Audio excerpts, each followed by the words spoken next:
हम एसडीए कार्यालय में आए थे जी, मैम से मिले थे, डीएसपी साहब भी बैठे थे और मैडम भी बैठी थी। उन्होंने वोटों की रिकाउंटिंग की। उन्होंने हमारी एक वोट जो जिस पर रोड़ा चल रहा था उसको कहा भी आपकी वोट इनवैलिड है। अब मैडम ने कहा भाई ये तो टाई हो गया, 166 इनकी 166 आपकी। सुखबीर जी इस बात पे एग्री नहीं है, तो उन्होंने कहा भाई टाई हो गया, आपके पास 3 ऑप्शन है, या तो आप टॉस कर लो या 6-6 महीने की कर लो। अगर जो ये भी नहीं मानते तो फिर एक री इलेक्शन सरकार के द्वारा री इलेक्शन किया जाएगा। मैंने सोच समझ गए उनसे कहा अगर जो टॉस करेंगे जब भी झगड़ा है, 6-6 महीने का करेंगे जब भी झगड़ा है, सबसे बढ़िया है री इलेक्शन। क्या पता हम कैंडिडेट आए ना आए उसमें, और कोई आ जाए और कोई जीत जाए, कोई ज़रूरी थोड़ी है कि भाई हम ही ने जीतना है, और भी कोई भी भाई आके खड़ा हो सकता है। ये तो बंडी का इलेक्शन है। ये बात हमने अपनी रखी है। एसडीएम साहब बोली ठीक है, हमने आपकी बात सुन ली, जैसे भी होगा हम बता देंगे। ठीक। दोनों को मैडम साहिबा ने बुलाया था। मैडम साहिबा ने बुलाया तो मैडम साहिबा ने ये बात कह दी है कि आप लोगों की बराबर वोट है, आप लोगों को समय दिया जाता है कि आपकी सहमति बढ़ती है, ठीक है, नहीं टॉस करवा देना जी। अभी और समय दिया गया है? कितना टाइम दिया गया जी? ये नहीं कहा, बोले सहमति बना के आ जाओ। 3 ऑप्शन की बात सामने आई है कि या तो टॉस कर लो, या 6-6 महीने का बांट लो, या चुनाव दोबारा हो। वो सहमति होगी ना, फिर सहमति की बात वो दी है तो बाकी मैडम नहीं आपने फिर मेरी तो ये ऑब्जेक्शन, मेरा ऑब्जेक्शन ये था कि 4 वोट ऐसी हैं, 1 वोट को तो मैडम ने मान लिया, 3 वोट ऐसी हैं, वो तो बात होगी, रुक जाओ, बराबर नहीं वोट, 3 वोट मेरा ऑब्जेक्शन था ना, मैंने तो अपील करी है। मैंने कहा 3 वोट ऐसी और निकली हैं जिस पर तीन मोर है, 3 मोर है, उस पर मैंने कहा भाई आप विचार कर लो। बोले ठीक है, आप भी सहमति बढ़ती है तो बना लो, और नहीं तो फिर मैंने विचार करूँ। तो मैडम सर री काउंटिंग हुई है जिसमें आप 3 के ऑब्जेक्शन में रह रहे हो और मैडम ने उसको नकार दिया, क्या आप मैडम मतलब निकार नहीं दिया मैंने, वो तो मेरा तो ऑब्जेक्शन है ना, अपील मैंने दोबारा की है कि भाई आप इसको विचार कर लो। सहमत नहीं है आप उससे? हैं आप उससे सहमत नहीं? उससे सहमत नहीं है कि जो 3 वोट कैंसिल होनी चाहिए उसकी।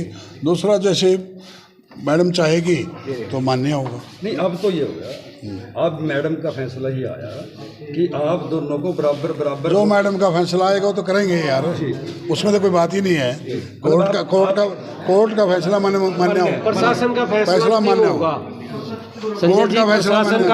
प्रशासन का फैसला 2-3 सजेशन आए थे, लेकिन जो अंत में बात जहां पहुंची है वो हमें ये लग रहा है कि जो भी मैडम अपना फैसला देंगी वो हमारी फ्रीक को मंजूर हो। कि मंडी एसोसिएशन के चुनाव को लेके हमने कल दोनों जो प्रधान के उम्मीदवार थे उनको बुलाया था और उनको समय दिया था कि क्या उनकी अगर कोई आपसी सहमति बनती है, तो आज फिर दोनों को बुलाया गया था। दोनों की कोई आपसी सहमति नहीं बनी थी। आज दोनों के सामने हमने उनके वोट्स भी मंगाकर, जो कि प्रशासन की कस्टडी में है, उनकी काउंटिंग कराई गई और दोनों के बराबर वोट उसमें बनते हैं। अब क्योंकि बराबर वोट हैं इसलिए हमने उन्हें कहा है कि वो आपसी कोई यह सहमति इसके अंदर बना लें, क्योंकि दोनों में से किसी का भी कोई कम ज़्यादा वोट नहीं है और उनको आज भी हमने समय ही दिया। तो 1 वोट में क्या निर्णय हुआ मैडम? जिसका जो 1 वोट का निर्णय है वो वोट इनवैलिड है। तो अब आगामी जिस तरह से कोई सहमति नहीं बन पाई है, क्या दोबारा से चुनाव होंगे? देखिए अभी तक तो ऐसा था कि एक को ये लग रहा था कि वो वोट मेरे पक्ष में है, दूसरे को लग रहा था कुछ वोट पे ऑब्जेक्शंस थे। तो आज हमने उन वोट का निर्णय कर दिया है कि कौन सा वोट वैलिड है और कौन सा वोट इनवैलिड है। तो आज दोनों को स्पष्ट है कि दोनों को बराबर वोट डले हैं। तो हमें उम्मीद है, क्योंकि अब दोनों जानते हैं कि बराबर वोट हैं, तो कोई ना कोई ये अपना समाधान करके आएंगे। एक प्रत्याशी तो आपको बोल गया कि हम चुनाव चाहते हैं। देखिए दोनों का अलग अलग व्यू है। एक जो है वो चुनाव के लिए कह रहा है, एक कह रहा है, एक कोई और तरीका बता रहा है, लेकिन दोनों की सहमति जिस चीज़ पर बनेगी, दोनों कैंडिडेट जिस चीज़ पर सहमत होंगे उसके बाद ही हम आगे कोई निर्णय लेंगे। निर्णय क्या रहेगा अगर नहीं बनते? एसडीएम अपना निर्णय क्यों नहीं सुनाते? देखिए उस समय हालात के अनुसार हम जो है निर्णय लेंगे। हमारे लिए सबसे महत्वपूर्ण है कानून व्यवस्था को बनाए रखना, मंडी में आपसी भाईचारा बना रहे, ताकि आने वाले सीजन में, अभी जो गेहूं का सीजन शुरू होने वाला है, ना तो आड़तियों को, ना किसान को, ना परचेज एजेंसी को, किसी को भी कोई समस्या ना आए। कोई टाइम लिमिट रखी गई है इसमें, कब तक सहमति का होगा? देखिए हमें उम्मीद है कि 1-2 दिन में ही इसका निर्णय हो जाएगा। जल्दी ही ये आपस में ही कोई निर्णय ले लेंगे। तो मैडम एक प्रत्याशी ने 3 वोटों को ऑब्जेक्शन किया, वो मामला क्या है? देखिए हमारे पास इलेक्शन कमीशन के कुछ गाइडलाइंस रहते हैं। जब हम काउंटिंग करवाते हैं विधानसभा, लोकसभा या अन्य किसी चुनाव में, तो हमने उसको एक रेफरेंस लेते हुए उस हिसाब से उसका निर्णय किया है।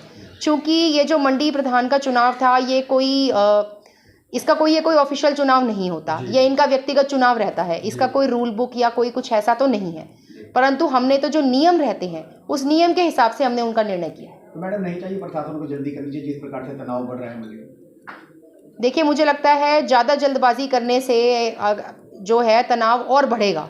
अगर हम इनको समय देंगे तो ज़रूर ये कोई ना कोई अपना ही निर्णय ले लेंगे, क्योंकि अभी इस समय पे जो है ज़्यादा वो है। बात सामने आई कि 3 बात आपकी तरफ से रखी गई है, 6 महीने का ऑप्शन, टॉस या फिर चुनाव। देखिए, वो तो हमारी आपस में बातें हुई, हम तो समाधान कराने के लिए उनको कई ऑप्शंस दिए जी कि भाई आप टॉस करना चाहते हैं टॉस कर लें। हमने कहा 6 महीने की प्रधानी का तो हमने इनको जब ये कल आए थे तब भी कहा था कि आपसी समझौता तो यही है ना कि 6 महीने आप रह लें, 6 महीने हम रह लें। इस तरह के कई ऑप्शंस डिस्कस हुए, पर यह है कि जिस पे दोनों की सहमति बनेगी और जो नियम के हिसाब से बनेगा वो करवा देंगे। तो मैडम, कार्यकारिणी को लेकर बताया गया था, कार्यकारिणी जो है भंग कर दी गई है, तो नई कार्यकारिणी नहीं बना सकते, ऐसे एडवाइस दी जा सकती है? देखिए, ऐसा है, जो कमेटी बनाई गई थी उस कमेटी का काम था शांतिपूर्ण ढंग से चुनाव संपन्न कराना और एक प्रधान जो है वो डिक्लेयर करना, पर चूंकि वो तो हो नहीं पाया, कानून व्यवस्था कितनी खराब, उस दिन जो है कानून व्यवस्था इन्होंने अपने हाथ में लेने की कोशिश करी और आपस में काफ़ी ज़्यादा इनकी मारपीट तक की स्थिति जो है वो उत्पन्न हो गई थी। इसलिए कार्यकारिणी से हम अब कोई बात नहीं कर रहे, हम डायरेक्ट कैंडिडेट से बात कर रहे हैं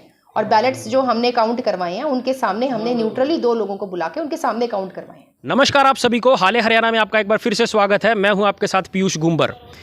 पिछले कई दिनों से आप देख रहे हैं घरोंडा में जो अनाज मंडी का चुनाव चल रहा था उसमें किस तरह की तस्वीरें सामने आ रही थी। वो विवाद अब पहुंच चुका है पिछले 2 दिनों से एसडीएम ऑफिस में।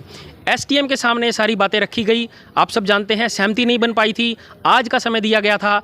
आज भी जो दोनों प्रत्याशियों को अंदर बुलाया गया था वहाँ पर भी अभी सहमति नहीं बनी है। लेकिन यहाँ पर एक सवाल खड़ा होता है, 3 ऑप्शन दिए गए, जैसा कि अभी हम आपको तस्वीरों में दिखा चुके हैं। जो विनोद जैन हैं उनका ये कहना है कि 3 ऑप्शन दिए गए हैं, या तो टॉस कर लिया जाए, या फिर 6 महीने प्रधान बना जाए क्योंकि 1 साल का पूरा जो टेन्योर होता है, या तीसरा ऑप्शन जो है इलेक्शन दोबारा करवाया जाए।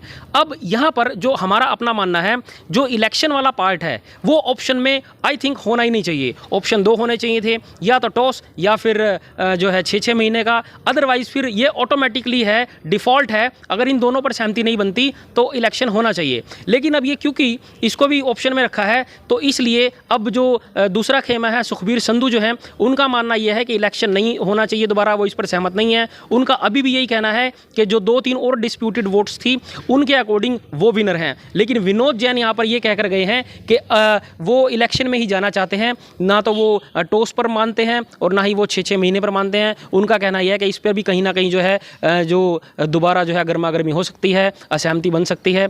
इसलिए इलेक्शन दोबारा हो जाए, जिसको जो है आड़ती चुनना चाहेंगे अपना प्रधान वो चुन लिया जाएगा। अब आने वाले दिनों में क्या कुछ रहेगा ये हम आपको दिखाते रहेंगे। बने रहिए हाल हरियाणा के साथ। जो कोई भी पहली बार हमारे इस फेसबुक पेज पर जुड़ा है या ये खबर यूट्यूब पर देख रहा है तो यूट्यूब को भी सब्सक्राइब करें और हमारे फेसबुक को भी फॉलो करें, ताकि आगे आने वाली जितनी भी अपडेट्स हैं, जितनी भी खबरें हैं आप तक आपके फ़ोन के माध्यम से सीधा पहुंचती रहें। धन्यवाद।